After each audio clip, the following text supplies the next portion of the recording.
Ito nga hong NSC, wala naman daw namomonitor na bantaho bukas. Kasabay nga ho yan ng kaarawan, 80th birthday ni dating Pangulong Rodrigo Duterte. Brigada Maricar Sargan, i-brigada mo! Brigada! Live report!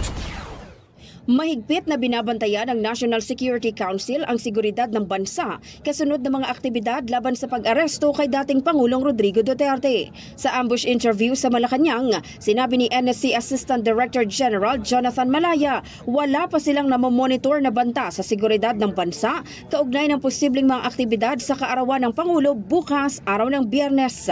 Sa kabila nito, patuloy pa rin ang kanilang masusing pagbabantay para sa kaligtasan ng publiko. Sa press briefing naman, sinabi ni Armed Forces of the Philippines Vice Chief of Staff Lieutenant General Jimmy Larida na nakahandang sumuporta ang militar sakaling humingi ng tulong ang Philippine National Police.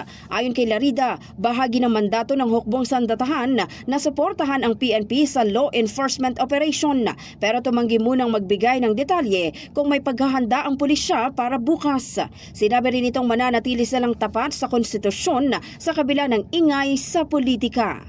Ang Armed Forces of the Philippines po is mandated to support the Philippine National Police sa law enforcement operations. So ang reaction po ng AFP is kung ano po ang i-request ng Philippine National Police. Rest assured po that the Armed Forces of the Philippines is one and united in serving our nation. And that is again to perform our mission in accordance to the Constitution. In the heart of changing lives, ito si Brigada Maricar Sargan ng 105.1 Brigada News FM Manila, The Music and News Authority. Brigada Balita Nationwide! Ang bahaging ito ay hatid sa atin ng Yummyvit ES2 Oral Drops. Simulang tuparin ang pangarap ng iyong anak. And stunting now!